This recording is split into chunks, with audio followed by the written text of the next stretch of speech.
Hi everyone, welcome to the channel. Today we're going to show you an epic brawl between two top-tier Quetzali players. We'll see some cloak action, the devastating power of archer lines, giants being melted, and some nice knight chains to round out the game. Let's get to it. I'm Chris, but I'm not casting this alone. Hey all, I am Wani. So the game we will be seeing is from the Quetzali Polysseum tournament from last September. The Polysseums are the official Polytopia competition that runs an entire month with several weekly tournaments, where you even have the chance of winning actual cash prizes. Wait, cash prizes? But what if I'm not good at the game? Oh, don't worry about that. Everyone can join regardless of how good you are. It is a great way to play the game with other people, to have fun, and also to just get better in general. And who knows, maybe you might actually win the championships one day. So, this game that we're looking at, who do we have? Well, this is a game between two top-tier players. We have Vorce, who's in the Northeast. He is ranked 7th on Challenger mode and is house leader for Ronin on Poly Champions. And we have Sunnyflower in the Southwest, who's ranked 5th on Challenger mode. So this is a top-tier game. Let's take a look at the game then. We can see here both players starting out with some nice resources. Of course, they are Quetzali, so they will definitely have some good resources. But if you look at the map in general, we can actually see that the villages are really well distributed. If you look at the top right here, you can see that Vorce has access to about 7 villages. But here in the southwest, the same is also true for Sunny. What else do we see on this map, Chris? Well, all of the villages have pretty nice resources. However, notice the ruin distribution. Sunny has most of the ruins on his side of the map, with Force having maybe access to 1 or 2, and this will definitely impact the game later on. Alright, so then let us turn on the fog and let's see what happens in the first few turns. So we see both players starting out exploring the map. Nothing special here, they're finding villages, they're claiming them left, right and center. And here on turn 3 we see Vorce getting his first capture. He goes straight for organization, and what does he do with it? Well, he grabs himself a workshop right here in the front. Alright. Sunny responds in much the same way, getting a workshop in his capital and potentially setting up for an explorer. Vorce then gets an explorer in his 3rd city, which explores. Oh, it almost went the right way, but it goes right into the corner, but he does get this nice lighthouse. So now that we have a bit more vision, let's turn off the shared fog so that we actually see what players are seeing. Alright, so Vorce has had his first explorer. How does Sunny respond? Well, Sunny also goes for an explorer, a really risky explorer if you look at it here, right? Because this explorer could just as well go all the way in the back towards the lighthouse. But what happens? Look at this beauty. It reveals several villages, it reveals Vorce's capital and all of Vorce's cities. So this was really an amazing explorer that shows him so much of the map and so much of what will be going on. Absolutely. And play proceeds from here with both players getting their upgrades, growing their economy, and picking up the villages that they can see.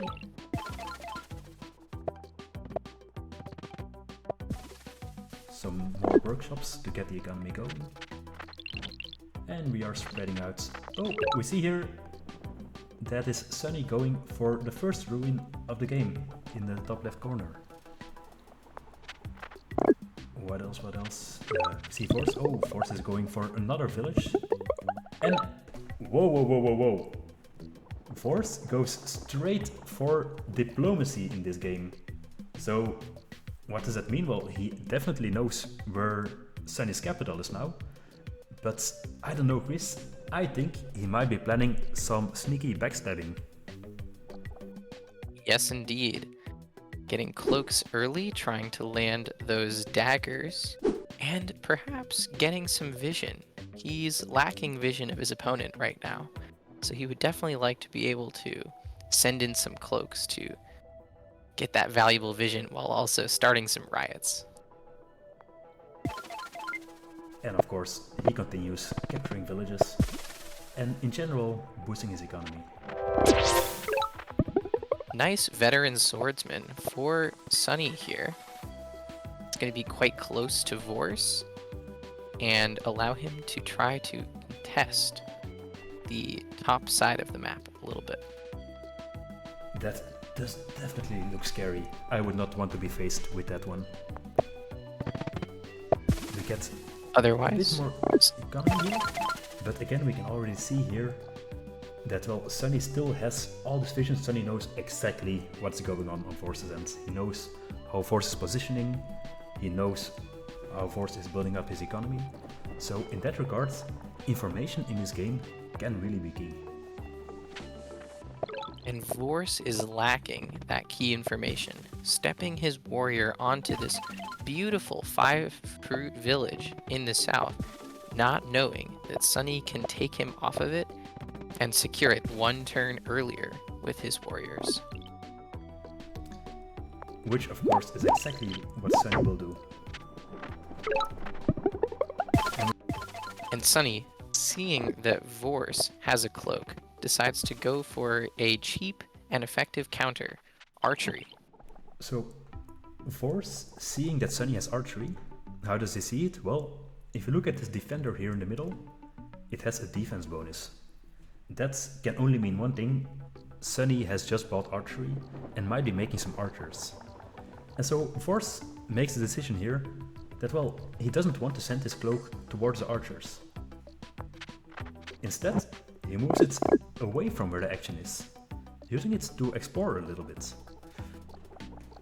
Of course, this does also mean that we will not see any quick infiltrations happening soon.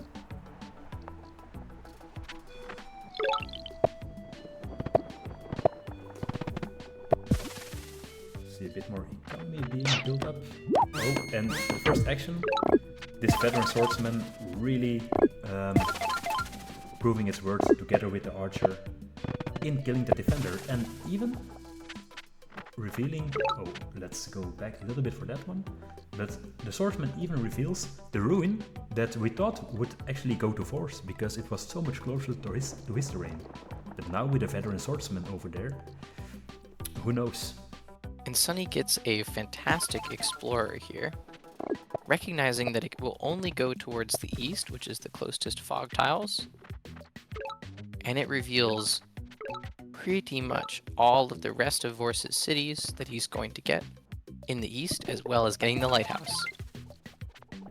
Oh, and what do we have here? So Vorce also decides to go for archery. Why do you think he went for archery here, Chris?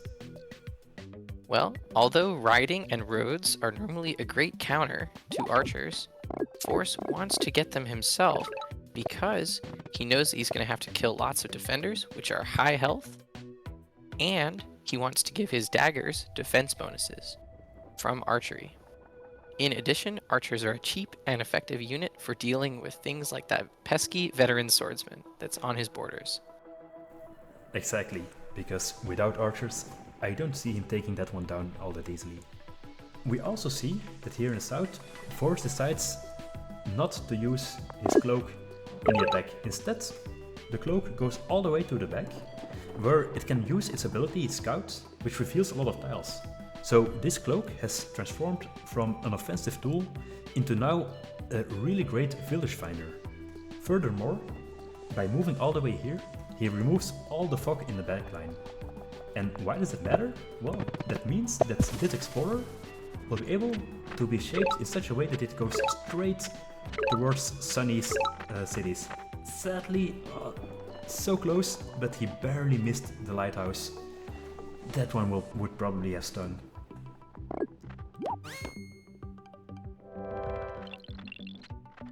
First star ruin of the game for Sunny, and he uses the veteran swordsman to secure another ruin in the north.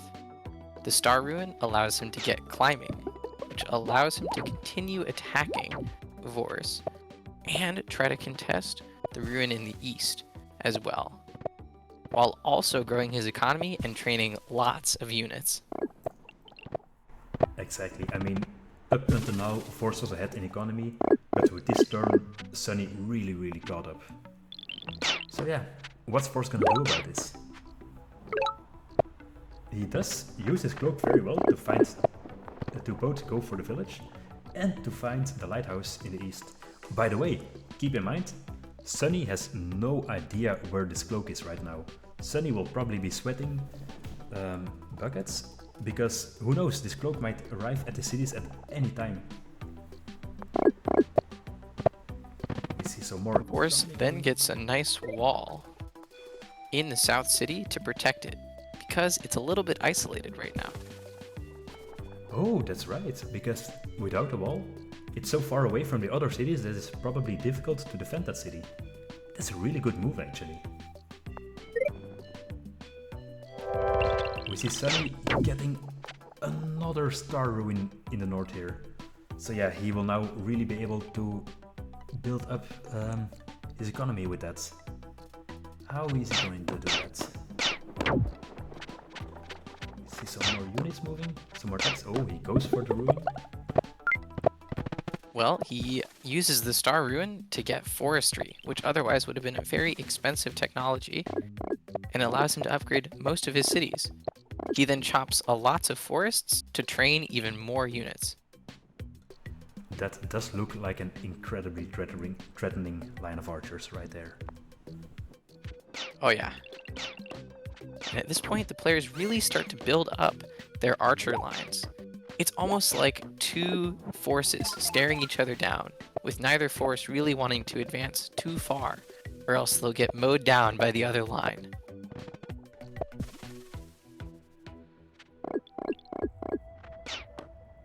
We see Vorce here also in the back, keeps building up more and more archers.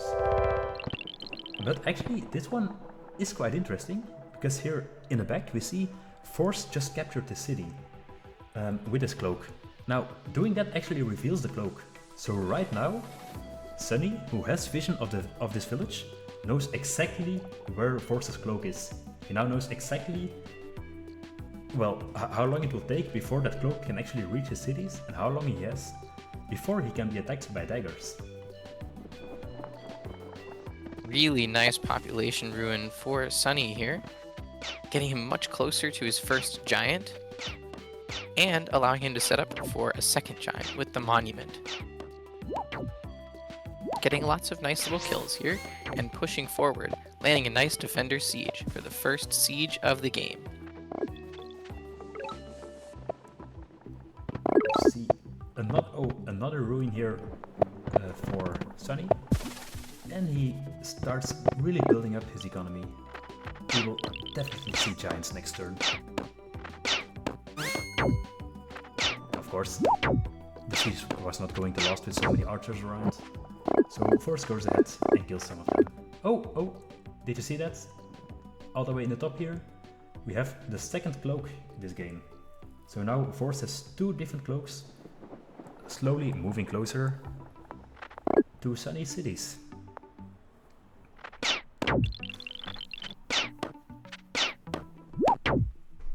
So, just more and more archery attacks, and yes, we get our first giant push.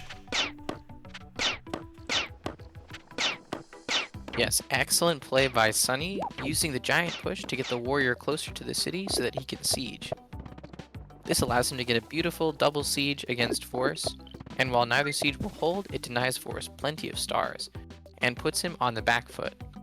He then uses the Gate of Power, which he got this turn by getting plenty of kills, to get a second giant in his capital.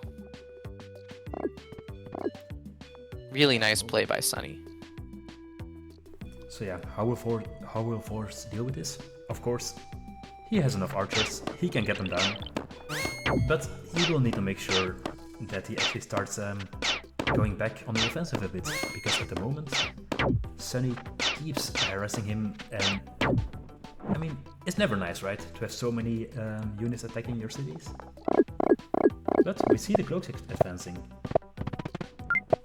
And then Vorce uses his own Gate of Power that he got this turn to get his first giant of the game. Yeah, so Sunny got a farming ruin here in the south. Let's take a quick look at the map. I see 2 farms, only one of which is actually in a city. So, not the best tech to get, but still, he can start building this city, I guess. More importantly, Sunny gets riding this turn. And riding is going to allow him to try to get roads and really put even more pressure on Vorce. He goes for a siege and doesn't quite have enough in the east, but he's still advancing and applying lots of pressure. He then uses his monument and that farm to set up for another giant. Sunny has to defend against these cloaks that are coming in, and so he goes for roads, using this really smart rider bounce to reveal one of the cloaks and kill it. This slows down Vorce's attack just a little bit. We also see that Sunny now knows where both of the enemy cloaks are, because these 2 warriors have a small little eye icon, and these 4 units also have an eye icon. So even though Sunny cannot detect the cloaks right now, he knows where they are, and he also knows where they are going to attack.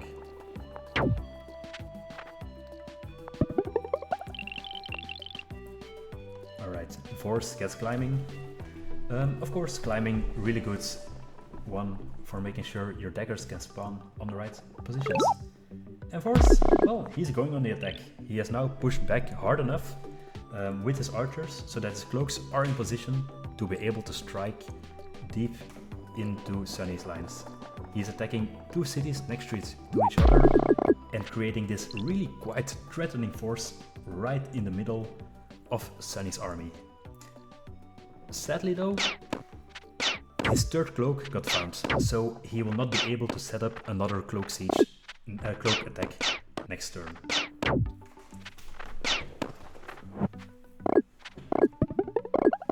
And of course, Sunny is not the only one who is faced with a large amount of enemy archers and doesn't know how to deal with them. Vorce also has trouble with that, so Vorce is now going to get himself a few riders as well, just to take down all of those archers. Exactly. Sunny has to deal with this massive cloak attack, but fortunately he has archers, who don't take too much retaliation damage, and his giants can clean up some of the daggers the archers couldn't get to.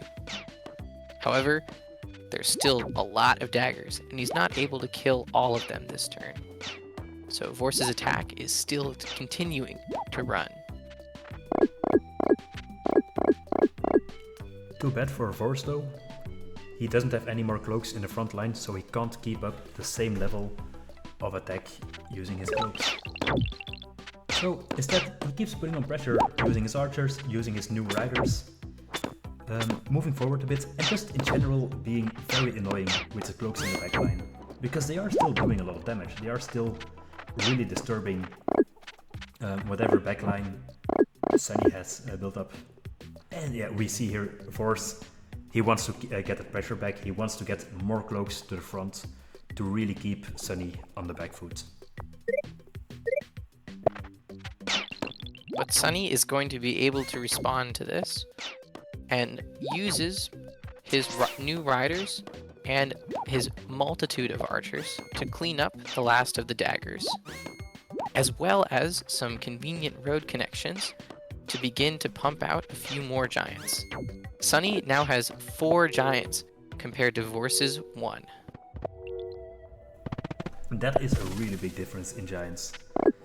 So I guess Vorce's short offense will already come to an end. By the time these Juggernauts hit the front line, I mean, how is he going to stop that? Well, he's going to need some more giants of his own, that's for sure. Alright, more giants of his own. Of course, how else to counter giants, right? But where will he get those giants? Because right now, if we look at this side of the field, I don't see any giants that he can pump out straight away without going for some more ticks. Well, he's going to need to save up some stars, and fortunately his cloaks are going to help him get a few more stars from his opponent. Oh right, because his cloaks steal the stars from the enemy they attack.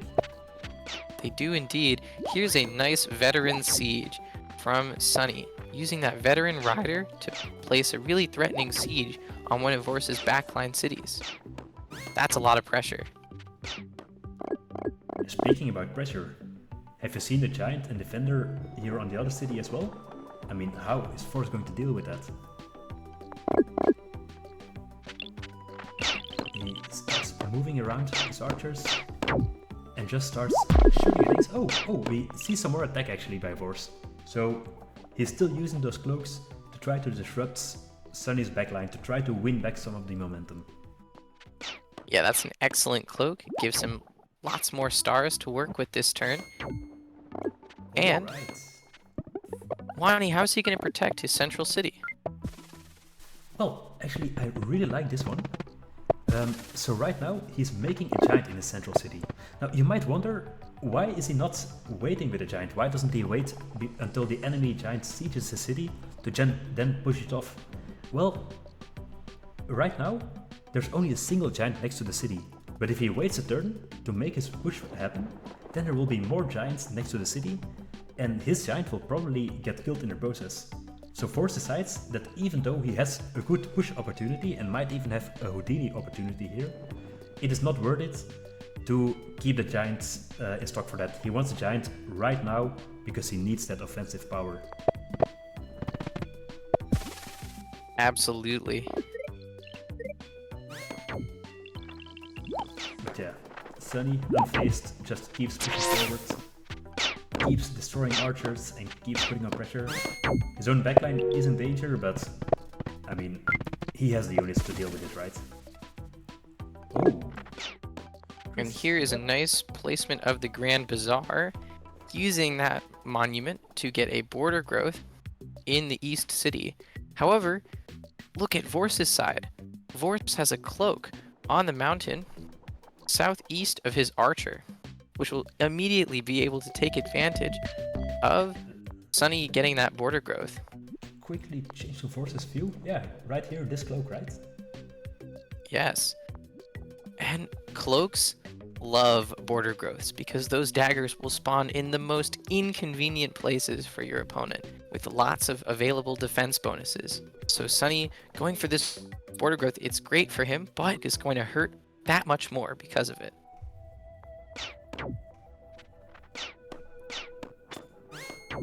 See a few more hits, a few more dead daggers. Nothing new here. And just, oh yeah, why not? Let's make another giant, because we don't have enough giants yet on the light green side. Great turn for Sunny here, really cementing that he's the one on offense. But Vorce able to land a cheeky little cloak on that border growth city, and look at all those daggers.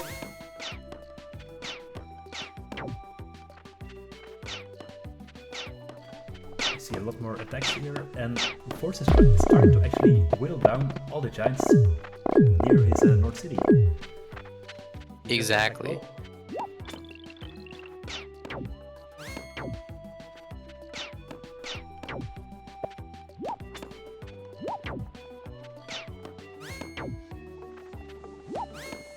Now Sunny moving in with 3 giants on that central city, really testing Vorce's defenses. We'll have to see if they can hold, but for now, it looks like Vorce is still maintaining a stable line, but Sunny's continuing to push forward, picking off those remaining daggers. Great play by Sunny to make sure that he shores up his side of the map and making sure that he doesn't have any daggers in the back line. But would you look at this here? What happened here in the north? Vorce saw the giant was already a bit weakened, and he just decides, well, let's kill it. As we said in the introduction, giants are being melted by the archers. And of course... And there's another massive cloak. 5 more daggers on that city, stealing even more stars. Vorce has so many stars to play with now. He can really start to look at getting more technologies.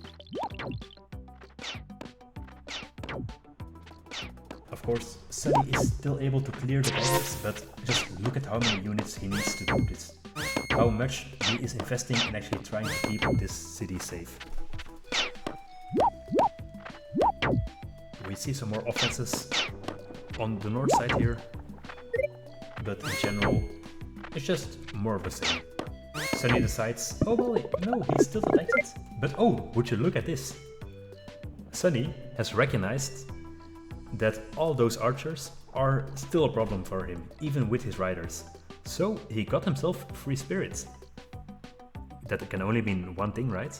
He's going for knights. Exactly. So let's see how that goes. Here, once again, a giant just getting destroyed by all the archers around. Poor giants. And just great defending by Vorce. He's been defending admirably for the last few turns, taking out giants without losing any of his own. Just great play. Right, because how many giants did Sunny have again? I think it was like 4 Well, it was giants. 4 versus 1 at one point in the game. Right. And now...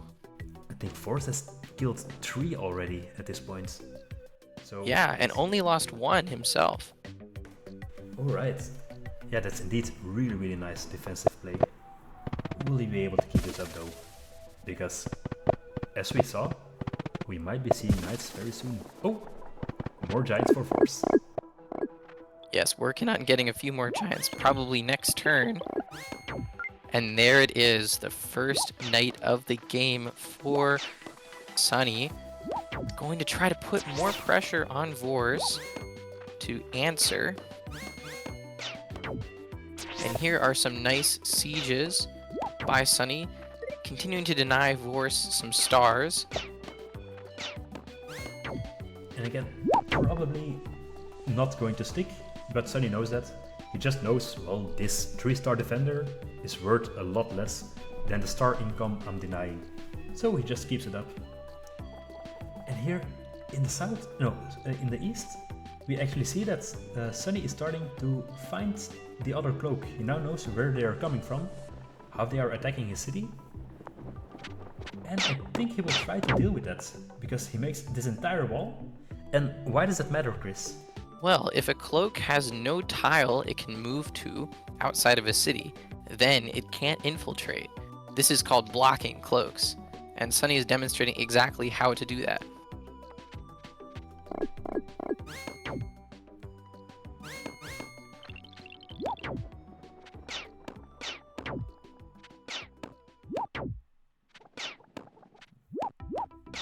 And Vorce's position still holds here as he continues to pick off units, and there he lands a nice cloak, getting rid of one of those blocking units so his cloak has a space to move to. Excellent play by Vorce to open up that cloak attack. And then popping another giant, making sure that his opponent is not allowed to siege one of his backline cities. And then a big border growth, trying to set up to get even more giants and hopefully defend against these incoming knights that he can see. So, what will the knights do? How are they going to attack here? We see some more clearing daggers here in the front, in the back line. But of course, we're all watching this little unit here. What's he going to do? Where is he going to attack? Oh, all the way to the other side of the map. Clears 3 units. Not too many, but still creating a lot of open space. alleviating some of the pressure he was feeling on that side of the map. Exactly. And at this point in the late game, when both players are trading units like this over and over again, it's not necessarily the cost of the unit that matters, it's how many units it can get rid of before it dies. We see the border guard here paying off with even more giants. But Sunny did build up his knight army. Now has 2 more knights ready to attack. Going for a siege here with the knights. Again, keep in mind, the siege is stealing a lot of stars just by blocking the city. And another knight siege as well with a hit on the giant, just to whittle it down a little bit. So even though those knights didn't kill too many units, they're still really annoying for Vorce to deal with. And of course... Yeah, they're just clearing out his frontline units, making it really hard for him to protect his squishy and valuable archers. Furthermore, we also see that Sunny is really intensifying his offense. Like, just look at how many units he has here on the front line. Meanwhile, Vorce is pushed all the way back to this line here. Vorce does have a lot of giants though, right? These giants, if you can get them into the action, might actually really start mattering. On the other hand, Sunny only has this single giant left. All the rest of them have been killed by Vorce's archers.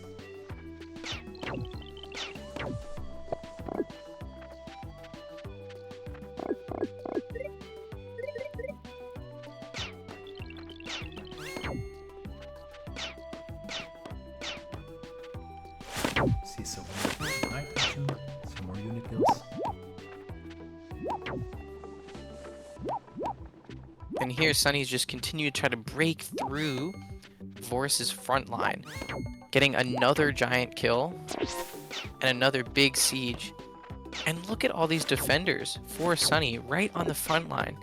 The knight chaining through the last of Vorce's defenders. You can see Sunny is this army composition, front line to back line. His defenders protect his archers who can now advance. And for the first time in this game, Sunny's archers can start breaking through to Vorce's side of the map.